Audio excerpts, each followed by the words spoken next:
I wouldn't kick him out of bed if he farted. Eavesdroppin.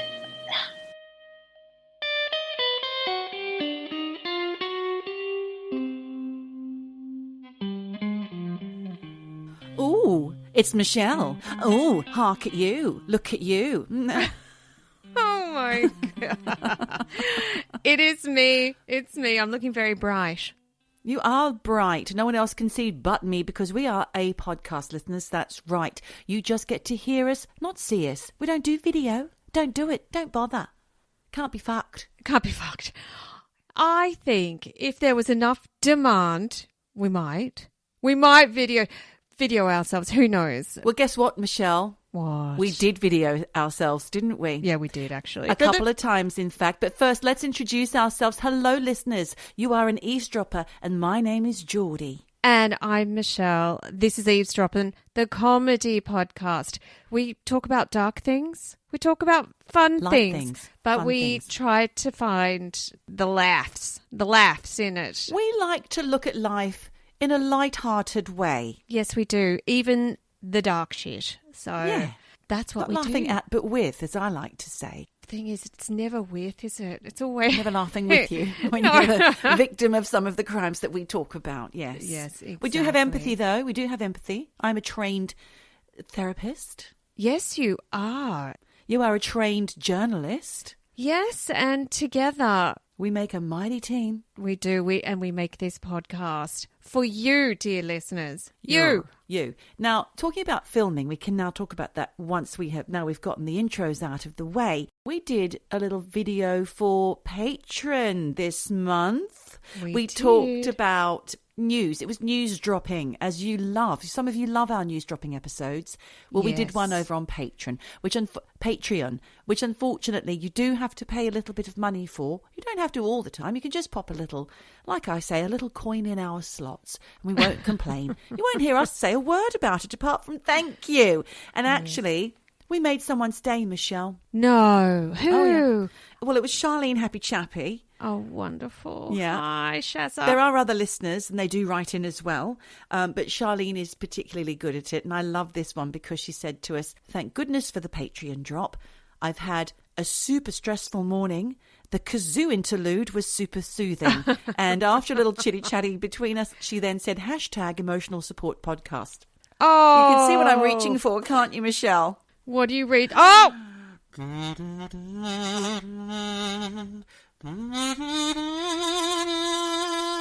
That's a more soothing song than the one I actually did.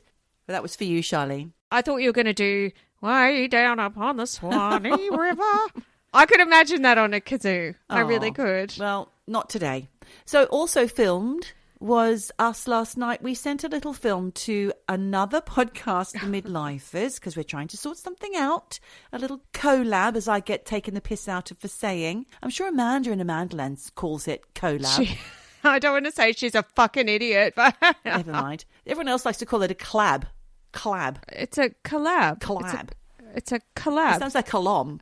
But collab sounds like two labs. Two laboratories. Collab. It's a collab. Oh, okay. I'll have to just train myself to say it. It's a shortening for collaboration. Collab. Oh, okay. I get it. Collabo. Collab. Collaboration. Collaboration. All right.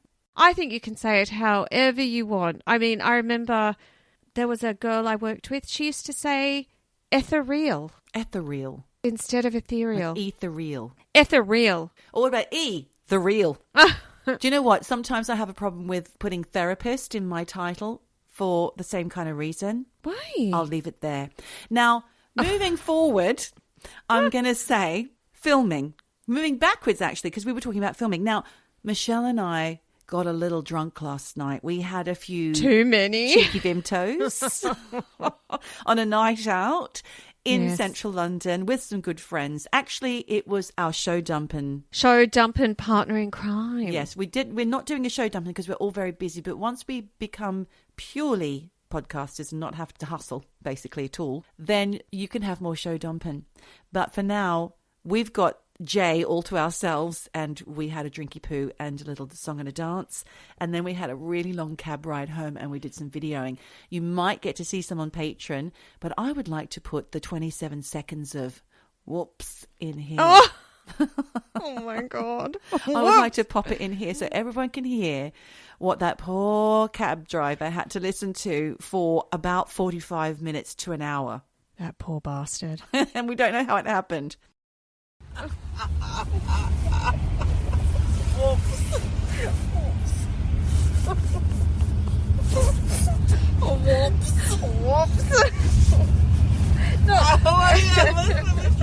It's not even whoops. It's like whoops. Whoops.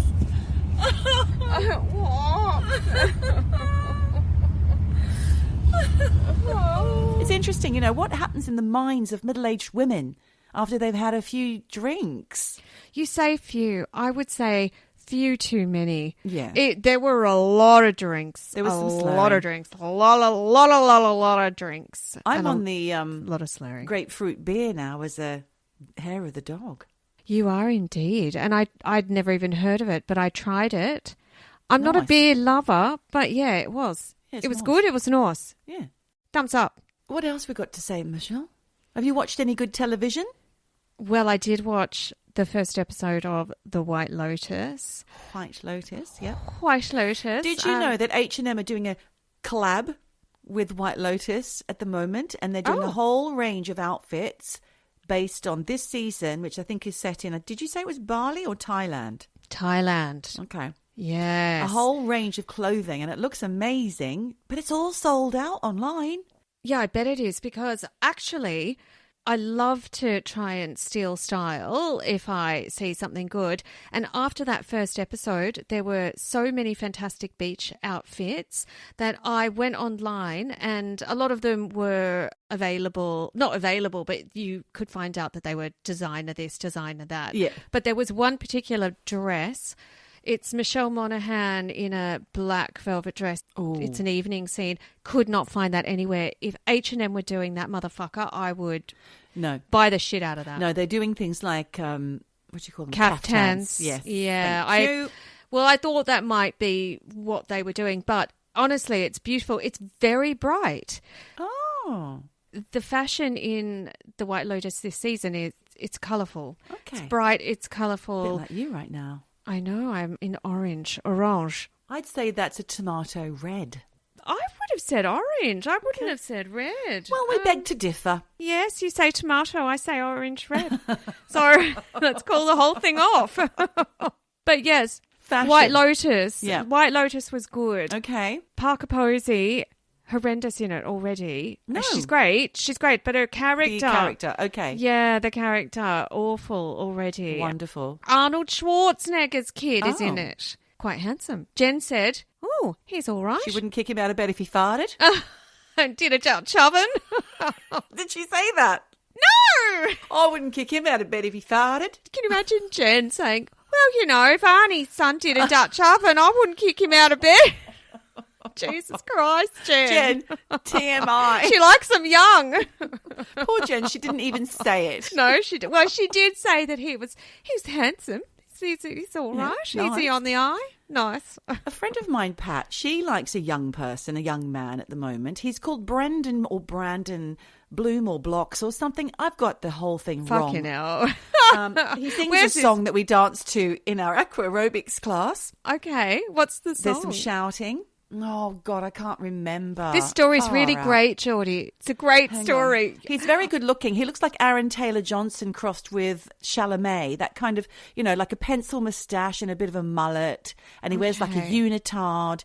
And apparently he was on the BAFTAs or something, or the Grammys or something, and he put his hand down there to readjust himself. And Pat won't like me saying this, but she said he drew her eyes to his crotch area and she couldn't stop looking. I think that was the point, Pat. Possibly. I mean, he could have spinal tapped that and had a cucumber in foil down there. You never know. But if someone is fiddling with the D on national TV, they want you looking down there. I can't find his name.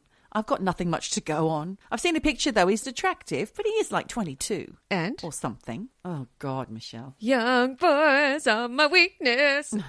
Kate Severano. Speaking of Kate Ceberano, and I know that's not really how you say her name. How do you say it? Kate Ceberano. Ceberano, yes. Ceberano. Anyone who's not Australian, she was a very popular singer in the, 80s? 80s, 90s? 90s. Yeah. We drunkenly, somehow she ended up doing the Jesus Christ Superstar. We watched it last night. Oh, we like to put YouTube on and sing really loudly when we get together with Jay and his partner, yes. Poor neighbours hearing us singing, everything's all right now. Not quite like that. Well, actually, it was exactly like that, Michelle, in that Ethel Merman voice. There's no business like show business. When in doubt, go show tunes. Show tunes the shit out of anything. Shows. Have you seen any shows, Michelle, recently? No, because you don't have them in the mountains, do you? No, we don't. I'm just thinking. I almost took the kids to the theatre the other day. I saw something. What was it? Again, I'm not going to remember. Oh, it looked good, though. What was it? Oh, I wanted to take them to Les Miserables. Okay. Do you hear the people sing? Because I went when I was a teenager with my parents. I think I've said to you before, I was ready for a nap. I was ready to just have a little kip through it, but I was transfixed. Really? And crying. Yes. Wow. Crying, joyous, everything. I loved it. And all the songs, they don't get old. It's a good one. I don't think I've ever seen Les Mis, actually. Is that something for the bucket list? Yeah. People bungee jump. Well, I'm going to put Les Mis on mine. Okay. I'm not going to put bungee jumping on mine. No way. No, fuck that shit. But listen, Michelle, let's go off topic now. Whatever we've been talking about has been a little bit blithery blathery, probably because of the hangovers. But this week, what is it we're talking about? Well, do you know? It was supposed to be supernatural. It was supposed to be supernatural. Because we did feel like it had been a while since we touched on a ghost or a UFO, wasn't it? Isn't it? Yes. Look, supernatural. I have to say, I went off topic. Oh, well, people do it. I did it recently. It's okay. It's okay. I'm not going to yell this time. You're okay. You're not in trouble. I'm not in trouble. Okay, good. Because I was thinking about... why are we so fascinated by the supernatural? I know why. Yeah, it's a crazy topic. Spooky. Yeah, it's spooky and you a thrill creepy and and weird and nobody understands it. Yeah. And then I was thinking about how so many films and TV shows have people with supernatural abilities in it in a way that, it scares the shit out of us, but also teaches us something about ourselves. You know what? I'm trying to think of that right now. I'm trying to think of one. And all I can think of is Samantha, the witch, which would twiddle her nose. Bewitched. Yeah, that one. Yes. I mean, I don't know what her superpower was trying to teach us. Well, she twiddled her nose and she could make spells and things would happen. She didn't have to do the housework, but her husband insisted that she did. Yes, I know. She could have magicked it. He said, no, you've got to do it. Whereas I would have just been like, okay, babe, bye. And then I would have magicked the broom and the washing up done. No, very good. Yeah. Very good point. I was thinking about this and I thought, I wonder what the origin story of Carrie is. Oh. Do you think they've all got an origin story? They're not just coming out of Stephen King's head? Yeah, maybe. Oh, because when we did Jaws, and that is a Stephen King. No, it's not. It's a Peter Benchley. That's right. Sorry, I got confused. Ignore me. Soz. Well, do you know what? Not every story has to have an origin backstory. Yeah. But I just thought, is there one? So I popped that into Google because, for me, the movie Carrie with Sissy Spacek, as you said, written by Stephen King, who I think is amazing. It was one of those movies that was ingrained in my childhood as one of those classic scary movies that everyone needed to see. My cousin Roger, both my cousins were older than me and I had to stay the night occasionally at my aunt's house, and he had posters all over his room of heavy metal bands and Cheap Trick and Skyhook and things like that. I know, and Alice Cooper, which were really fucking terrifying for me as a 7-year-old little girl in his room. Yeah. And he also had on the back of his door that fucking scene where she's covered in pig's blood. Man. I didn't know what it was. It was a massive, big poster as big as his door. Iconic, that poster. I couldn't sleep. Absolutely. I was scared and I had to say, can you take me home, please, Arnie? No, I'm scared. You probably would have had bloody nightmares. I did. That movie, it came out in 1976. Oh. But I don't think we saw it until the 80s. Certainly not. We wouldn't have seen it as little people. No, I'm sure Jen, went to Video Easy and rented it for us. Played it on the Betamax. But that would have been in the 80s. And I have to say, even though my story is about Carrie today, I have probably not seen it since then. Oh. But it really stuck in my brain. And you talk about that film poster. It was absolutely terrifying. But there is another film poster where she hasn't got all the blood over her. She's in her prom dress beforehand and she's holding flowers. Yeah. Happy. It absolutely is the origin, I believe, for that whole song, the cover of the whole single, Miss World. I don't know if you remember it. Yeah, by Hole. Yeah. I'm Miss World. Because it's a model who has won a beauty pageant. She's crying. She's got all that mascara running down her face. It's basically the same as this Sissy Spacek poster, Yeah. This film, it reaches into all sorts of things in just iconic kind of imagery. But I don't know what people remember about it, but here's what I remember about Carrie. And I did have a little help from some Google plot summaries. Okay. So spoiler alert, I'm going to run down the plot of the film. So if you've never seen it and want to watch without knowing what happens... Well, we're going to watch it tonight. I have seen it a couple of times. Have you? Okay, so you probably remember way more than me. But if you don't want spoilers, skip ahead, guys. Skip ahead. The main character is a teenage girl called Carrie White, who is kind of the weird girl in her class.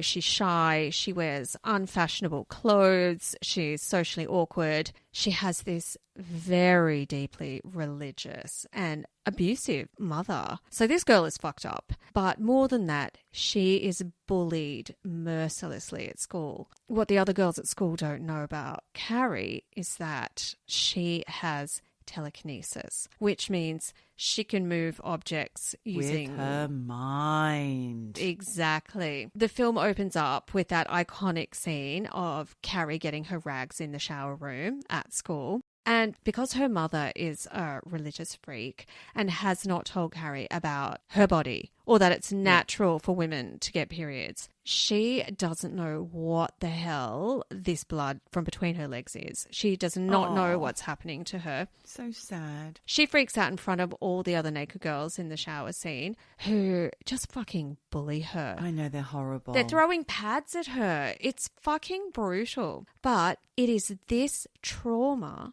that triggers her telekinetic abilities. And so begins this series of strange things that happen when Carrie is around. And in the shower scene, the gym teacher, Miss Collins, she sees what's going on and she punishes the girls who bullied Carrie in the shower room.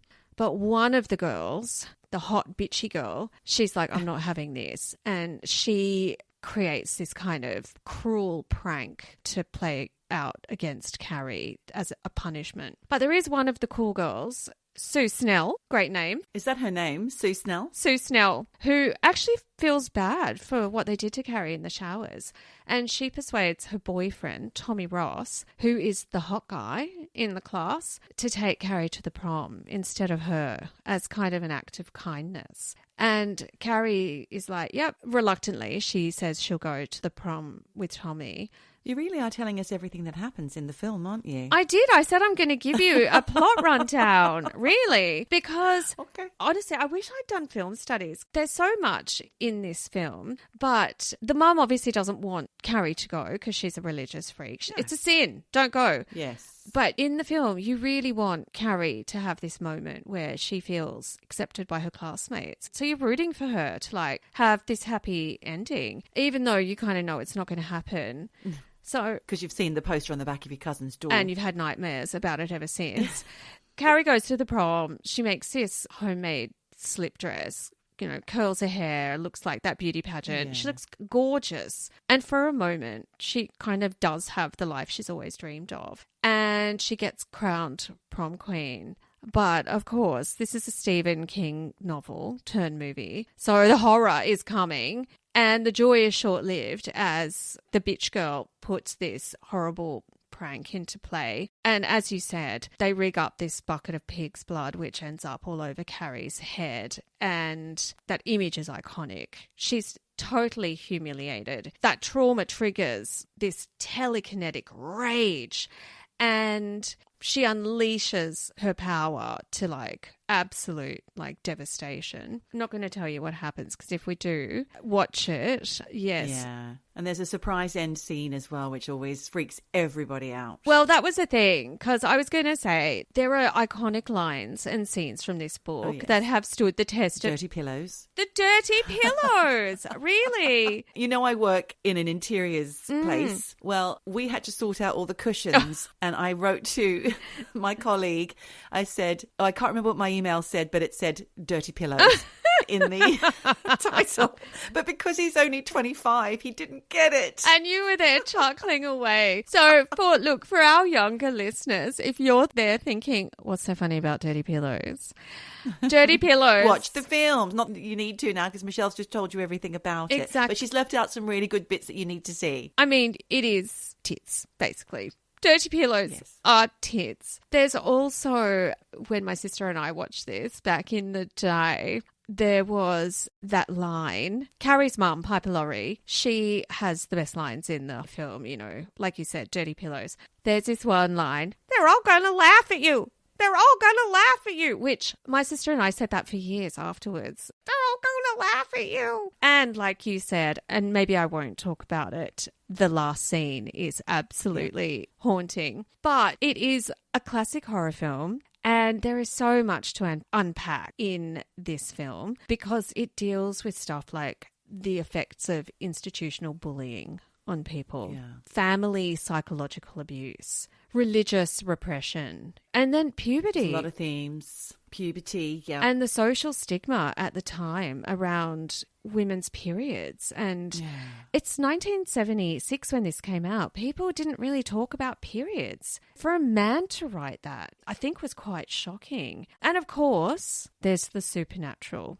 I wondered when you were going to bring that up. Yes, of course. But I'm going to get to that in a minute because when I was looking into the film, and I told you, tangent, I just went off on this whole Carrie tangent. Did. I know. Yeah, we love a tangent. Well, the backstory to this thing was kind of interesting. So Stephen King, quite a few years ago, probably like 10, 15 years ago, maybe even more, he had written this amazing book called On Writing. Oh, yes. I found an article in The Guardian that lifted quite a lot from that book. And there's this bit about how Carrie came about. And he talks about how his brother Dave used to work as a janitor at a high school called Brunswick High during the summers while he was like, you know, university, and then this was his summer job. And that one summer, Stephen King decided he was going to work there as well. And one day he had to clean the girls' shower room. And there were all of these plastic shower curtains and like rusty kind of shower ring kind of stains. And he had to like get all the rust stains off and whatever. But the image of that shower room, I guess, really made an impression on him because a few years later when, you know, he had a job as a teacher himself, he was, I guess, around kids and he just had this image. He began picturing the opening scene of a story, which was girls showering in an open shower room. So no shower cubicles or curtains, just all open. Right, yeah. Hey, Michelle, while you were talking about that and painting a really vivid picture for me, it reminded me of a joke that I just read before we started recording. Okay. And it goes like this. Do you know the difference between a curtain and toilet paper? No. So it was you then. Oh. That's a dad joke. Sorry. It was actually a child said it to their mother as a joke. It's kind of cute. I thought it was going to be something about flaps and something really disgusting. God, no, of course. So, good yes, joke. Where were we? We were talking about Stephen King in the girls' shower coming up with the sequence in his mind. In his mind. And then he had this vision of the open shower room. And one girl gets her period and doesn't know what it is. What a mind. I know. And he goes on to then say, and this is a quote, "I'd read an article in Life magazine some years before suggesting that at least some reported poltergeist activity might actually be telekinetic phenomena. Yes, we know this. We do know this because we have talked about poltergeists attaching to pubescent girls. Pubescent girls, exactly. And he says, quote, there was some evidence, and this is in the 60s, this Life magazine article, there was some evidence to suggest that young people might have such powers, especially girls in early adolescence, right around the time of their first ...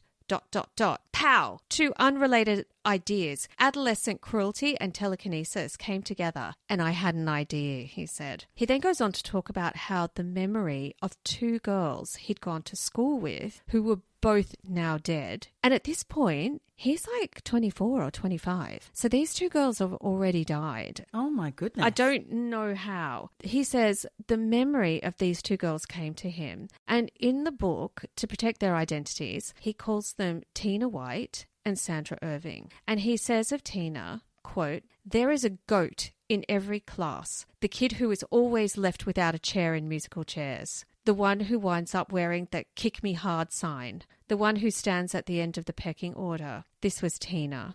Oh no. Not because she was stupid, brackets, she wasn't, and not because her family was peculiar, brackets, it was, but because she wore the same clothes to school every day. And there were always kids like that at my school. Yeah, they didn't have enough money or whatever. We had a kid in our class. He wore his soccer boots with cleats to school because he didn't have shoes. And he was bullied. And kids just, you don't think it through. It's horrible. But then he says of Sandra, quote, Sandra Irving lived about 1.5 miles from the house where I grew up. Mrs. Irving hired me one day to help her move some furniture, and I was struck by the crucifix hanging in the living room over the Irving couch. If such a gigantic icon had fallen when the two of them were watching TV, the person it fell on would almost certainly have been killed. Oh my God. And in the film Carrie, the mum has this massive crucifix in the living room. Obviously, he's put together these two girls that he had recollections of as being kind of the weird girls, and he's created this character. And then he says he wrote 3 pages and pretty much thought what he'd written was absolute shit. So he screwed up the pages, chucked them in the bin. The next night, his wife, Tabby, had fished the pages out of the wastepaper bin because she'd been emptying it and went, what's this? She'd smoothed them out, she'd read them, and she said to him, I want to know the rest of the story. I think you've really got something here. And she really encouraged him to write that book. He said it took a year, but he wrote it. He got his first book deal. The book went ballistic. Bestseller. That was his first book? His first book. Absolutely massive.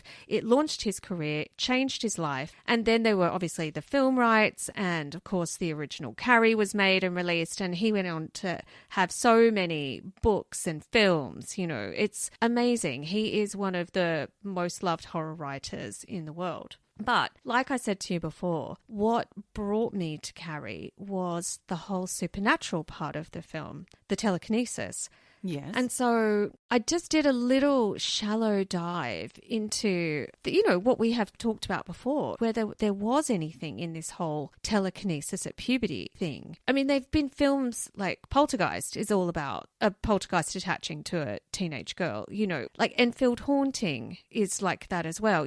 We've covered things like this. I thought, why is it teenage girls more than anyone else? So I found this article where 2 Italian academics called Piero Brovetto and Vera Maxia posit the theory that children generate poltergeist activity by channeling energy into the quantum mechanical vacuum. Huh? Yeah, I say that like I know what I'm talking about, but I really do not. I mean, I can't even wrap my head around what that means. But essentially, they say that poltergeist activity often happens around pubescent children or young girls because they hypothesize that the changes in the brain that occur at puberty involve fluctuations. Yes, fluctuations. Fluctuations in electron activity. Right. That in some cases can create disturbances up to a few meters around the outside of the brain. Wow. They say that these disturbances would be similar to the quantum mechanical fluctuations that physicists believe occur in the vacuum, this quantum mechanical vacuum, in which virtual particle and antiparticle pairs pop up for just a moment before they annihilate each other and then disappear again. Gosh. They say that the extra fluctuations triggered by the pubescent brain could enhance the presence of the virtual particles surrounding the person, and that this could slowly increase the pressure of air around them, moving objects and even sending them hurtling across the room. So I think that is all a bit too sciencey for me. It's quite a lot. I don't really understand that science. It's too sciencey. Yeah, I'm a bit baffled as well. Yeah, I won't pretend. But I think it's really interesting that it's something that people are trying to unravel, because there's something in it. There is something to this whole telekinesis, puberty, women in particular, and particularly if what Stephen King had said about there is something about a woman's first period that triggers this extra energy. I mean, it's really fascinating, and I don't have any answers. Maybe Neil the scientist has some thoughts on all of this quantum mechanical vacuum and periods. Nice. Yeah. Rags. Ultimately, I really do want to watch that movie again. And hopefully, having run down the film, like the basics of what happens, I feel like now that I'm older, I wonder if I just am going to want the film to end when Carrie gets to be the cool girl for a moment. Yeah. Where she gets that joy and she is accepted, and what happens next? Fucking terrible. I just don't like anything where somebody is being victimized and being treated badly or cruelly. It's not for me. I don't like it. And I'm actually feeling a bit anxious now thinking about us settling down tonight with a can of grapefruit beer and watching Carrie. But let's try. I'm the same. I think bullying is one of the most harmful things that can happen to a child. It has long-lasting effects that go deep into adulthood. It affects people so incredibly deeply. And I was never a bully, but I do remember there were girls at school who were bullied, and there were nasty girls, and I probably didn't stand up for them, you know, and I feel ashamed about that now. Sure. I mean, I remember I went to a birthday party. Her dad had a packet of playing cards with naked women on it. Well, my dad had some of those, actually. Oh, dude. And this girl, we were all invited to her party, but she wasn't part of our group, but we went. Right. And then one of the mean girls found this packet of playing cards. Oh, God. It did not go well for that poor girl. No, that's terrible. I mean, there was another girl who had a scab on her head, and she was called Scabhead for the rest of the time at school. Just because she had a little scab on her head one time, because she probably hit her head. Scabhead. Oh. Kids are just really cruel. So obviously Carrie is a very extreme picture of school for a start. I never went to a school that had locker rooms, open shower rooms where you all get to see each other. We didn't have to shower together. It was bad God. enough that we had to get into PE kit. Into with our scungies. Michelle will put a link to scungies at the end of this episode in case some of you are wondering what the hell scungies are. That's my little shallow dive into film and telekinesis. Well, تhank you. Supernatural. Ghost is in a wall. Supernatural. Poltergeist at all. Supernatural. We are chatting supernatural. Supernatural. Strangely enough, Michelle, I have also started with a film that neither of us have heard of, I'm sure, and the origin behind this film. And it's quite interesting. It's called When the Lights Went Out. It's a British supernatural horror film that came out in 2012, directed by a person called Pat Holden, starring Kate Ashfield, don't know who that is, Tasha Connor, Stephen Waddington, Craig Parkinson and Martin Compston. Oh! Those two actors are both in Line of Duty. We've got Steve Arnott is Martin Compston and Dot Cotton is Craig Parkinson. And another person called Joe Hartley as well. It's about a family, right, this film. Mum, dad, 13-year-old girl in 1974 who move into an ordinary semi-detached house in Yorkshire. But the house just happens to be haunted by a demonic monk and a young girl. Oh, shit. So the family get the priests in and paranormal specialists, but these spirits are strong and they fight back and they will not move on. The family, especially the daughter, again, teenage girl, very similar to your story, are absolutely terrorized by this murdering monk who tries to hang the daughter. Oh my God. Physically hurts her in this film. And apparently the film is loosely based on a real-life British haunting that I have never heard of, and I doubt you have, Michelle. In fact, I did a deep dive in our website to see if we had done it before, because occasionally I thought, oh shit, I think we've covered this, but we haven't. And it is based in West Yorkshire at 30 East Drive, Pontefract, where in the 1960s and 70s, a family claimed to be tormented by a poltergeist, and they got to know the ghost so well they named him Fred, aka the Black Monk of Pontefract. Wow. And that is the haunting I'm going to tell you about today. Amazing. I can't believe how many parallels there are here already. I Crazy. know. I love that. According to the homeowners at the time, Jean and Joe Pritchard, or Pritchard, their lovely little abode turned into a full-blown house of horrors. You had your usual poltergeist fare, from objects flying across rooms, freezing cold spots appearing out of nowhere, mysterious water puddles forming, and of course, the eerie noises and the knocking. These ghoulish happenings at 30 East Drive during the late 60s and early 70s did generate quite a lot of local interest, and all the locals who did come around would actually see for themselves with their own eyes lots of physical proof, much like the Enfield haunting, where you'd had the lollipop lady seeing people being thrown around, or other people coming to the house and actually also witnessing the mayhem that was going on behind the doors. But things did become sinister when the teenage daughter, Diane, was allegedly dragged up the stairs by her neck. Just let that sink in. Oh my God. Imagine something you can't see is dragging you up the stairs. By your Did neck. I tell you about the family at all? I don't think I No. did. It's mum and dad and a boy and a girl, Philip and Diane. And Philip is older. Diane is about 12 or 13.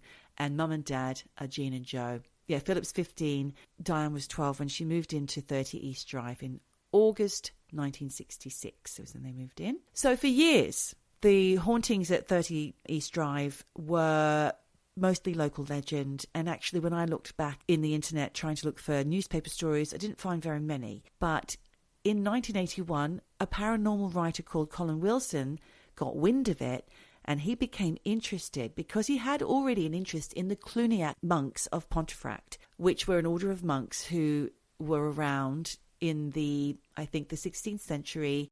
And so Colin Wilson became the first person to formally investigate all the goings-on at this haunted address. And Wilson eventually wrote his book Poltergeist in 1981 based on the Pritchards' experiences. And that's when Fred the Poltergeist went semi-mainstream, or at least became a favourite amongst ghost hunting enthusiasts. Go Fred. Colin Wilson scoured the local newspaper reports and unearthed information about a Cluniac monk who had been hanged for rape back in the time of Henry VIII. Like I said, 16th century. Colin spoke to friends, relatives, neighbours of the Pritchards, as well as the local vicar, the mayor, and even the local member of parliament, who had all witnessed some of the phenomena that was going on in Pontefract. After the interviews, Colin was convinced that the ghost was more than just a footnote in the history of the Priory of St. John Evangelist, which was the monastery that was founded in the area in about 1090, where this monk had been sequestered. So that was Colin's belief, and if you want to know more, I will make sure that there's a link to the book if people would like to read Poltergeist by Colin Wilson. But let me tell you a little bit more about what happened to the Pritchards. So like I said, there's Jean, Joe, Philip, Diane, and they moved in August 66. And almost straight away after the family moved in, strange things began to happen. There was a bank holiday in the summer. Mum and Dad had gone away and invited Gran and Auntie to come and watch the teenagers while Jean and Joe had a little breakaway. Because obviously moving house is tough.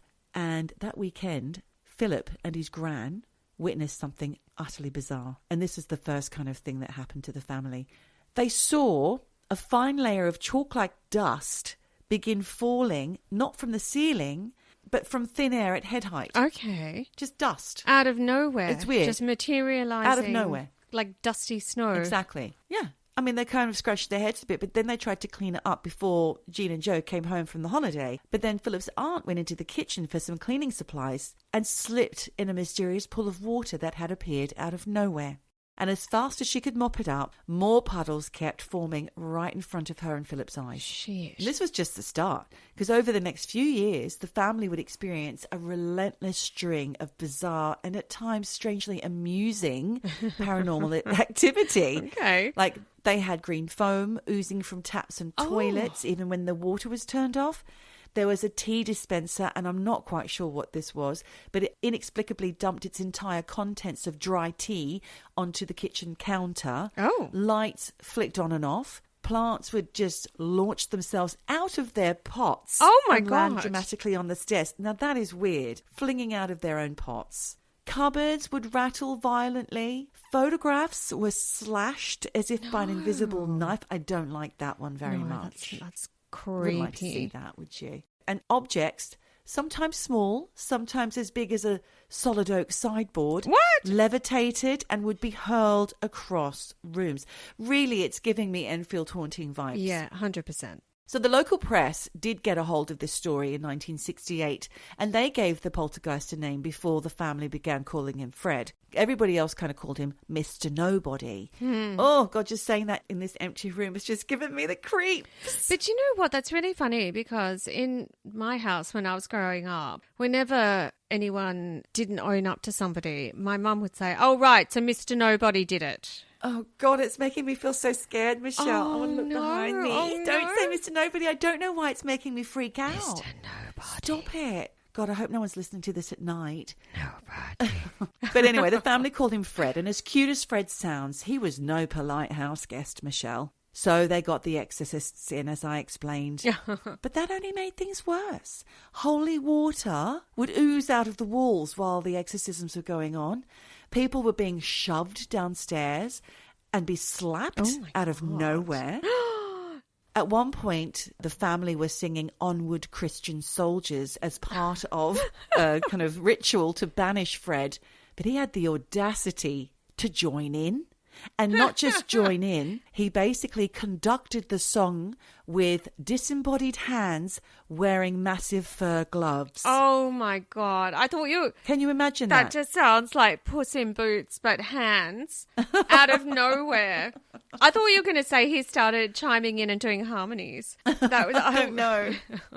Onward. Oh, God, don't sing it, please. I'm starting to get really freaked out. I mean, this didn't bother me when I was doing the research, but for some reason in this dark, silent room, it scares me. You're getting a bit scared. But there was a skeptical aunt amongst the family who dismissed the whole thing, only for Fred to calmly take a full jug of milk from the fridge and pour it right over her head, leaving all the kids laughing and falling about. It's like, you don't believe in me? Fuck you, bitch. Yeah, here comes the milk. Here's the tea. So Fred had a sense of humour, but he was also dangerous, unfortunately. And ordinarily, poltergeists aren't known for causing serious physical harm, but Fred left his fair share of bruises, scrapes, and heart-stopping scares. Oh, Fred, come on. Just be nice. But this was particularly true for poor young Diane, who seemed to be the main target of the haunting. And actually, after what you've just told us all about the Carrie story and the girls getting their first period, I'm starting to wonder if it was more to do with Diane. Well, maybe. Maybe, but as I'll go on to tell, maybe not. As Philip and Diane grew older, the activity reached terrifying new heights. Poor Diane would have her face slapped. She'd be physically pulled out of bed. She'd have her hair yanked. And one night, Diane's long hair suddenly lifted into the air as if an unseen force had grabbed it. And before anyone could react, she was dragged. This is what I'm talking about from before. She was dragged kicking and screaming up the stairs by an invisible attacker. Oh, my God. And when it was finally over, she was left utterly traumatized with deep, unmistakable finger marks on her throat. No.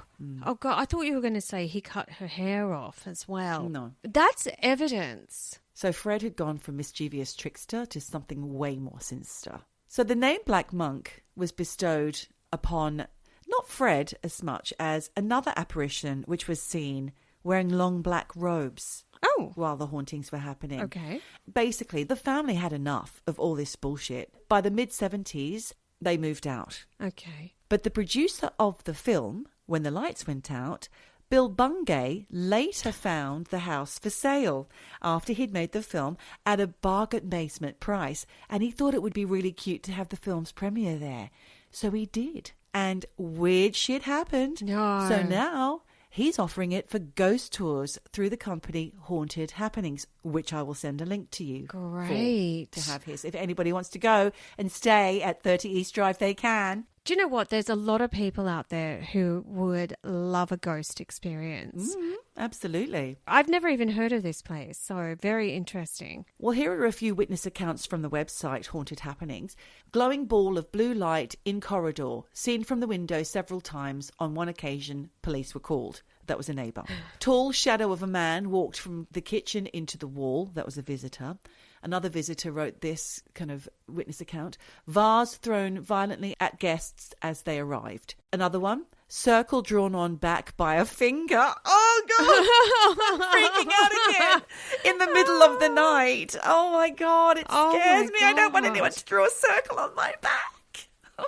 That's like a target. Yeah. Oh, that's creepy. So plenty of ghost hunters attended overnight vigils there, and Fred is renowned for being one of the most violent poltergeists in the world. I don't want to go anymore. Don't go. Some of the ghost hunters have also sensed the presence of a forlorn ghost of a young girl. And one of Lad Bible's journalists, Simon Fern, went in October last year, 2024, and was said to have had a terrifying 3 a.m. encounter with a 7-foot monk and saw Fred impersonate an 11-year-old boy who died in 1912. Oh. The lady who has worked for the company Haunted Happenings for 17 years, Lisa Rawding, said that she has attended around 9,000 paranormal investigations, with 800 of them being at 30 East Drive. She said the scariest thing is that it's just a normal house and it could happen to anyone. She calls that property her second home, and Fred is her spiritual husband. Oh my God, is she having sex with a ghost? No, I don't think she is, Michelle, as much as you'd love her to be. Lisa insists that Fred is as active as ever 6 decades on. He's a sprightly sprite. Sprightly sprite. She tells the rest of the people in Simon Fern's group of the night that he stayed that one ghost hunt previously had caused everybody staying overnight to flee in terror after they heard a man's voice say, "Get out," in one of the bedrooms. And she claims he also left guests with cigarette burns and once broke a man's leg in 2 places after he blasphemed. Oh my God. Can you imagine? I would be snapped like a twig in 72 different places because of my blaspheming. Yeah. Well, Simon Fern did his due diligence as any good journalist would and fact-checked all this stuff later and found a guy called Alex Ford from the company Haunted Happenings who confirmed someone did end up in a cast after one of the company's ghost tours, but it was way before his time and he couldn't tell any more details. So Simon said that almost straight away on their ghost tour, stuff was happening, like a cat toy that lit up when it moved was lighting up in Philip's bedroom, appearing to move on its own. Then when they were in Jean and Joe's old room, there was a music box that was also triggered by movement and started playing in response to Lisa's questions when she'd said things like, "Is this Fred? Make the music box go off." And the creepy music would begin. And then Lisa said, "Can you make it go off again then, please, Fred, if you're happy that we're here?" And it would go off. But, I mean, this stuff could be rehearsed. It could be, but I will say, did you have a music box growing up? Yes. We had a jewellery box with a ballerina that you opened it, the ballerina popped up and then it had music. Yeah, I had that. And I used to hear that fucking ballerina music at all hours of the night. Jesus. I want to get out of this room. I'm so scared right now, Michelle. Oh, sorry. Oh, shit. But I have more to tell you because Simon said that as they drifted off that night in the house, him and his girlfriend, there was a strange tapping sound at the top of the wall around the height of a 7-foot tall monk. And that went on for a minute or two. And then the hunters left feeling that the house was either haunted or just genuinely creepy. But if you remember Yvette Fielding from Most Haunted, that team did a show there and Yvette Fielding left that house in floods of tears, while another paranormal investigator was actually compelled to give up the profession altogether after spending a night there. But Bill Bungay, I know, he rarely goes to the house. He can't sell it on. Nobody fucking wants it. And he wrote that on one occasion in 2016, which is around the time when he bought the house, he was washing up when he saw a small domino hurl towards him and he managed to duck before it hit him between the eyes. But then he was assaulted by these tiny objects raining down upon him. A marble was propelled through the ceiling. Through the ceiling, he saw it come through at such force that it stripped the varnish off Bill's piano, narrowly missed his right ear. And then there were 2 screws that were hurled through the ceiling again and went whizzing past on either side of Bill's head by mere millimeters. I'm getting creepy feelings again. He's not a nice guy. It's not great, is it? But I feel like if anyone's really interested, they can go and experience this. Yeah. First date. Later, Bill Bungay said he found that several screws he'd previously collected had vanished from the fruit bowl where he put them. And he said also a red plastic ball suddenly materialized in front of him before being launched directly at his head. But he would say that, wouldn't he? Because he makes a living now out of ghost tours at his house. He wants the publicity. But Bill also says he has never slept in 30 East Drive and he never fucking will. The end. Haunted Happenings hosts regular ghost hunts at 30 East Drive, and there are also loads of other places around the country that they host. So if you fancy it, could be fun if you're into it. We'll leave the details. I'll pop those on the Patreon. Do it. Wow, thank you. I had never heard about that haunting. Definitely wasn't sure where this was going to go. I'm glad there's no weird sexy stuff in it. Yeah, you are always glad of that, aren't you, Michelle? Well, yes, because I don't think with, sex with a ghost, don't know that I can stand behind that, really. I mean that figuratively. I don't want to literally stand behind someone having sex with a ghost. I think that would be creepy. But really fascinating. And Yorkshire as a county. Yeah, as a county. I was going to say a state, but it's a county. There's a lot of history, a lot of haunting, a lot of spirits, a lot of ghosts, Roman roads, all of that stuff, ley lines. Very interesting. Thank you for that, sharing the story. I want to wrap it up now, Michelle, because I am feeling so creeped out in this room. Oh, no. I don't know why. I've creeped myself out. Yeah, okay. Well, look, there's literally 3 things left to say, and say them quick because we got to get you the fuck out of there. First of all, sleep tight tonight, guys, because wherever you are, whatever you do, just keep eavesdropping. Eavesdropping. Eavesdropping. Dropping. Eavesdropping. Dropping. Eavesdropping. Eavesdropping. Dropping.